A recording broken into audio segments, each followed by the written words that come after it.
Oh, wait a minute. Oh my god, dude, this is a pistol too. Now it's time for the full auto deagle. Bop.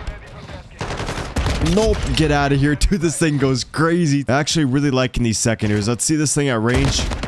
Okay, not bad. And then the little BAS-P buff, which is very noticeable. Ladies and gentlemen, Season 3 Reloaded is finally here. There's many buffs and nerfs, and so I made the new top 5 best class setups in the game. This is the FTAC Siege, which might look very familiar. It was the Tech 9 in Cold War, and this thing has a very quick fire rate.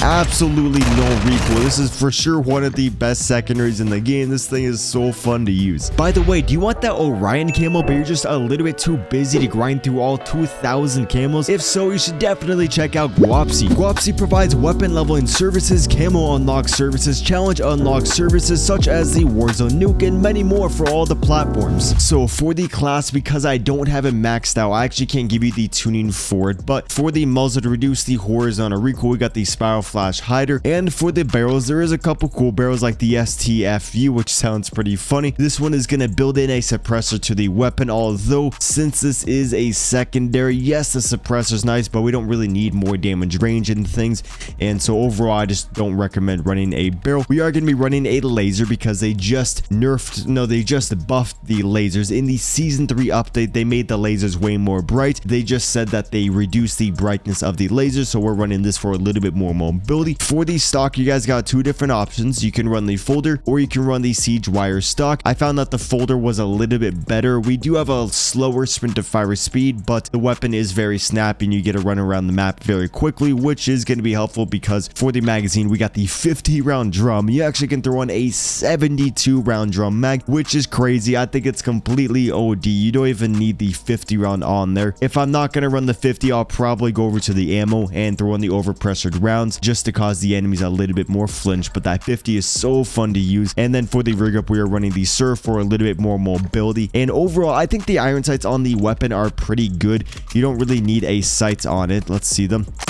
And there is no recoil, as you guys can see. This thing has such a quick fire rate, which that is going to wrap it up for this second. Or the next weapon I want to go over, this is going to be the VAZNEV 9K, because this actually just got a nerf, and this is the Spider-Man version. Such a cool blueprint I made. And so basically they reduce the damage range on the weapon, so we are going to be running the same exact build, but we are going to be running a damage ranged barrel. Got the Ultra Zat stock for a little bit more mobility without hurting the overall gun that much. Got the True Tag grip for more mobility, and then we are running the Shark Fin for a little bit more stability on the weapon. And for the muzzle, we got the Spiral Flash Hider to reduce the horizontal recoil on the weapon. For the tuning, oh, I actually messed up the tuning a little bit, and so you want to tune it for the ADS speed, and then the gun kick control, which the gun kick control is your vertical recoil on the weapon. And then if you are using this and you're like, damn, I need a little bit more recoil control, then I would swap out the Spiral for the Bruin Pendulum, and I would tune it the same exact way that we tuned the Spiral Flash Hider. And then lastly, because the damage range did get a nerf, we are going to be running the Cost Barrel, which is the best barrel to bring out the damage range, and then you want to tune it for more recoil steadiness and a little bit more ADS speed, which we are going to be losing a little bit of our damage range, but it gives you so much that you're not going to really notice that much. And I still like the previous VAZNEV setup, which is the same thing as this but with no barrel.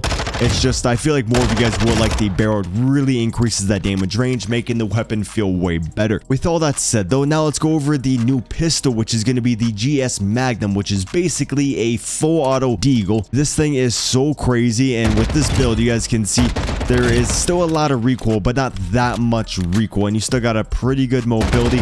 I'm very confident this is the best build for it. So for the barrel, since there is so much vertical recoil on the weapon, we are going to be adding the comp barrel, which is going to reduce the vertical recoil. And again, I actually cannot tune this because I don't have it leveled up. For the ammo, we are running the overpressured. We got the 13 round mag just because this thing has such a fast fire rate. You blow through ammo, but if the mobility is just not enough for you, then I would add the 10 round mag. Really actually do recommend keeping a mag though. Don't use this without a magazine. And then for the rig up, we are running the wood grain just so we have a little bit more sprint to fire speed and ADS speed with the weapon. The Magna Akimbo is actually pretty fun, but I don't really recommend it since it's just not that accurate. I guess you could throw on like a hipfire laser, and it would be a little bit better. Just, you know, I don't think it's that good as a Kimbo. With all that said though, that is going to wrap it up for the GS Magnum. Now let's go over the buffed BAS-P, which they buffed the overall damage range of the weapon. This thing is actually feeling a lot better. So for the attachments, again, we are running the Spiral Flash Hider to reduce the horizontal recoil on the weapon. And if you do want more recoil control, then I would add the Bruin Pendulum instead of the Spiral Flash Hider. For the underbarrel, we are running the Shark Fin 90 for more stability without really hurting the weapon at all. Got the overpressured rounds on here just to cause the enemies a little bit more flinch. Plus, when you do tune it for more damage range, you get more damage range. If you guys want, you can add the 20 round mag. Makes the weapon feel pretty good. It's just you run out of ammo so quick. One thing that I think they should do is up this to 30 round and then have the base ammo count be 40 rounds. Then I think this thing would for sure be a meta weapon to compete with the VAZNEV, since after this buff, it feels so much better. And I forgot to tune this. There we go. Just an overall ADS speed and sprint to fire speed buff. And then to bring up the mobility a little bit more, we got the Bruin Flash V4 stock. And again, we are tuning it for more ADS speed and aim walking speed. And so now the weapon is actually going to have a lot of damage range, and we got a lot of mobility with still having absolutely zero recoil control.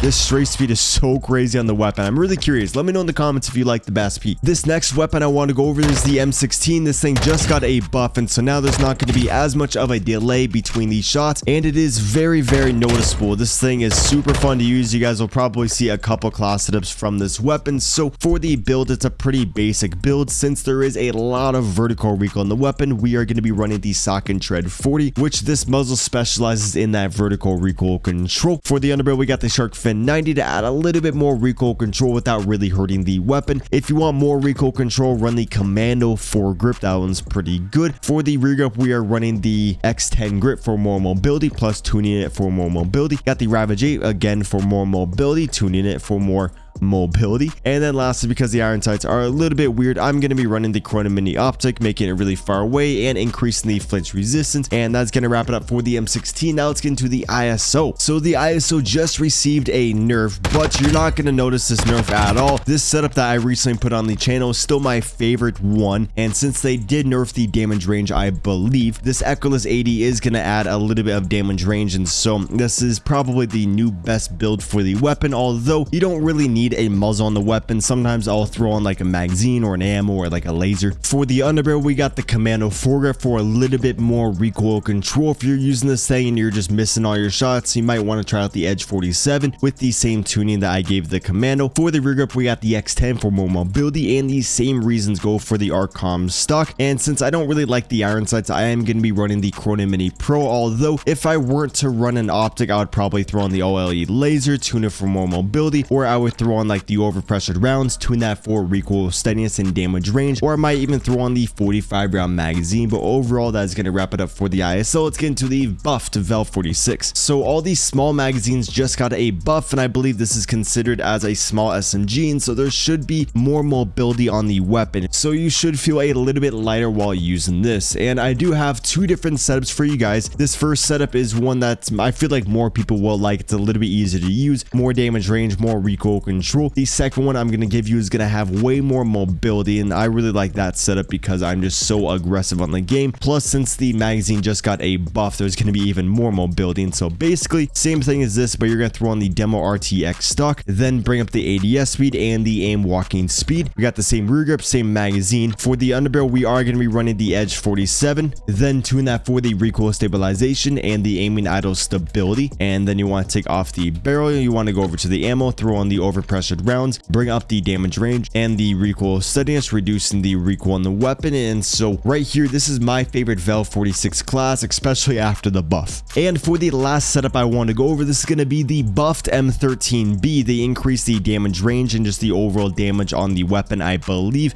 And so this setup, okay, I just missed every shot, but this thing has no recoil. I usually don't run a barrel on the gun, but I threw on the barrel, and this thing has like unlimited damage range. It feels like it kills so so quick, and it doesn't even matter the range that you're at. I absolutely love the M13B. Now, if you don't want to run a barrel, I do have a second setup for the gun, a little bit of a more high mobility one, but we are going to be running the Bruin Echelon on this setup. Tuner for the aim, walking speed, ADS speed. Got the Fulcrum Pro on here just to give an overall increase to that recoil control. Got the shark fin on here for more recoil control. Again, if you want even more recoil control, then I would add the Commando foregrip. For the for the rear grip, we got the Bruin Flash grip to bring up the mobility on the weapon, and these same reasons go for the Bruin Flash V4 stock. And for the other setup I want to give you on this weapon, this is going to have a little bit more mobility. I really like to rush with this weapon. Basically the same thing, it's just we swapped out the barrel for the overpressured rounds, I believe, and then we swapped out that stock for the Ravage 10 stock and tune these all the same way. And just to show you guys how there's a little bit more mobility on the weapon, got a very good ADS speed. The overall movement speed is pretty good, and the recoil control,